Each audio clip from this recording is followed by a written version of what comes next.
मुसीबत में मानवता के काम आना सबसे बड़ा धर्म माना जाता है। संकट काल में एक दूसरे की मदद का सबसे बड़ा फर्ज माना जाता है। लेकिन इस विपत्ति काल में कुछ लोग ऐसे भी हैं जो आपदा में अवसर ढूंढ रहे हैं, वो भी मुनाफाखोरी का, कालाबाजारी का और जालसाजी का।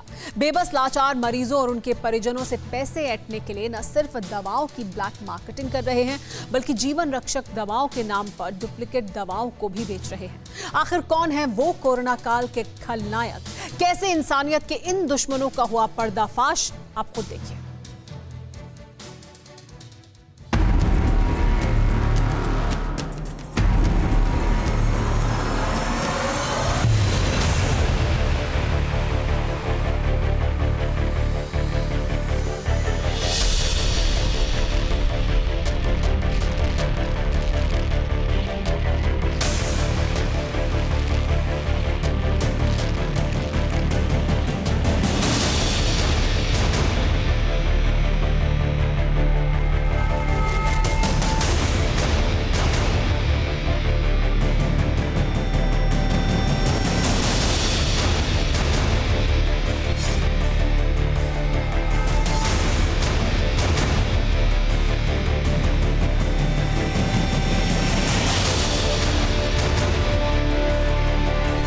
एक तरफ कोरोना संकट कोहराम मचा रहा है, खूनी वायरस लाशों के ढेर लगा रहा है।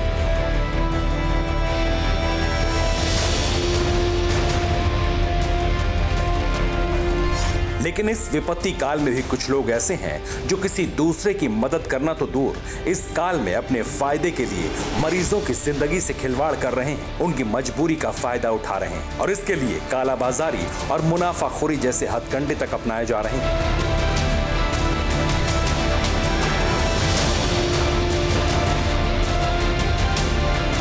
यकीन ना हो तो देश के अलग अलग कोनों से सामने आई इन तस्वीरों को जरा एक बार देख लीजिए। कोई कोरोना संक्रमण के इलाज में काम आ रही एंटीवायरल दवा रेमडेसिविर की कालाबाजारी कर रहा है, तो कोई रेमडेसिविर वैक्सीन के नाम पर नकली दवाएं बेच रहा है। कोई वैक्सीन की खेप को इकट्ठा कर जबरदस्त मुनाफा कमाने की फिराक में है, तो कोई ऑक्सीजन सिलेंडर की ब्लैक मार्केटिंग कर रहा है। राज्य अलग हो सकते हैं, शहर अलग हो सकता है, लेकिन इस कोरोना संकट में पैसों के लिए मरीजों की जिंदगी से खिलवाड़ करने वाले कोरोना क्रिमिनल्स का मकसद एक है। कोरोना काल के इन खलनायकों की एक एक करतूत तफसील से बताएंगे, कैसे चंद रुपयों की खातिर लोगों की जिंदगी से ये खिलवाड़ करते हैं, उनके साथ विश्वासघात करते हैं, ये भी बताएंगे। और इसके लिए सबसे पहले मिलिए राजधानी दिल्ली के इन दो कोरोना क्रिमिनल्स से।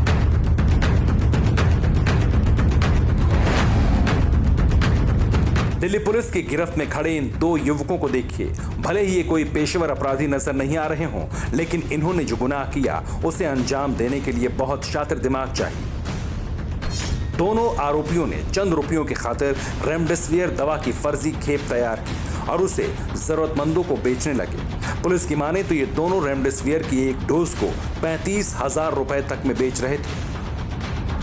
पुलिस ने इन दोनों आरोपियों से रेमडेसिविर की 17 डुप्लीकेट खेप बरामद की है। इसके अलावा आरोपियों के पास से होंडा सिटी कार भी जब्त की गई। लेकिन ऐसी वारदात सिर्फ राजधानी दिल्ली में ही नहीं, बल्कि देश के अलग अलग शहरों से भी सामने आई है।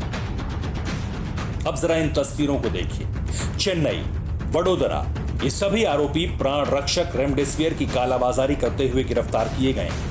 अब आप ही बताइए, जहां शहर शहर लोगों की चीख पुकार मची है, वायरस के दंश से लोग कराह रहे हैं, छटपटा रहे हैं, दम तोड़ रहे हैं, उसी महामारी के बीच कोरोना क्रिमिनल्स मुनाफा कमा रहे हैं।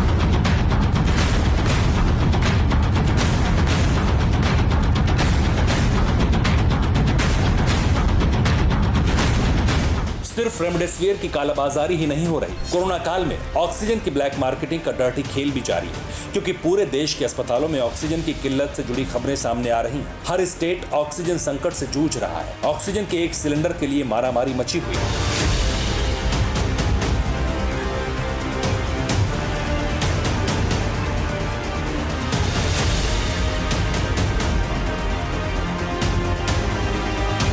लेकिन इन सब के बीच गाजियाबाद में पुलिस ने एक कालाबाजारी कर रहे शख्स के पास से ऑक्सीजन के 638 सिलेंडर बरामद किए हैं। पुलिस ने ऑक्सीजन के सभी सिलेंडर्स को अपने कब्जे में ले लिया और इस बात की पड़ताल की जा रही है कि जहां एक तरफ देश में ऑक्सीजन को लेकर बवाल मचा है, ऐसे में इस क्राइसिस के बीच इसके पास ऑक्सीजन के सैकड़ों सिलेंडर का स्टॉक कैसे था। समीर नाम के अभियुक्त को गिरफ्तार करा, जिसके पास से लगभग 638 छोटे एवं बड़े जीवनदायी ऑक्सीजन गैस के सिलेंडर मिले, जिनकी ये जमाखोरी करके कालाबाजारी कर रहा था। यह छोटे सिलेंडरों को 10,000 रुपये में एवं बड़े सिलेंडरों को 30,000 रुपये में बेच रहा था। इसके खिलाफ मुकदमा पंजीकृत कर आगे की आवश्यक वैधानिक कार्रवाई की जा रही है। जहां गाजियाबाद में ऑक्सीजन के सिलेंडर की जमाखोरी का खेल हो रहा था, तो वहीं यूपी के एटा जिले में कोरोना की जांच में धांधली करने का मामला सामने आया। एटा में कोरोना जांच को लेकर जो फर्जीवाड़ा सामने आया, उसमें पंचायत चुनावों में मतगणना एजेंट बनने के लिए कोरोना जांच करवानी थी। ऐसे में एक प्राइवेट लैब 300 रुपए हर जांच के हिसाब से पैसे ले रही थी और फर्जी कोरोना जांच की रिपोर्ट दी जा रही थी। जैसे ही इसकी भनक प्रशासन को लगी, पूरी तैयारी के साथ छापा मारा गया और लैब सील कर दी गई। पहला कार्य तो ये किया गया है, उसकी पैथोलॉजी को सर्वप्रथम सील कर दिया गया है। अभी कोई एविडेंस ऐसा लिखापड़ी में नहीं मिला है, लेकिन चूंकि ज्वाइंट मजिस्ट्रेट ने जाकर के इस तरह का प्रयोग किया और उनको ये अवगत कराया, इसके आधार पर संदिग्धता प्रकट होती है कि ये कार्य किया जा रहा है। जरा सोचिए, अगर इस आपदा में मुनाफाखोर, जमाखोर, कालाबाजारी करने वाले इस तरह से अवसर खोजेंगे, लोगों की जान से खिलवाड़ करेंगे, डुप्लीकेट दवा, फर्जी वैक्सीन के नाम पर ठगी करेंगे, तो इंसानियत पर सवाल खड़े होना लाजमी है।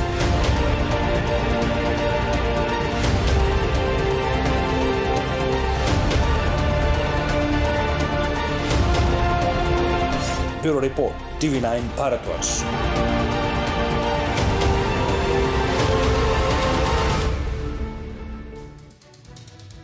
न्यूज टॉप 9 रोज सुबह 7 बजे और शाम 7 बजे सिर्फ TV9 भारतवर्ष पर।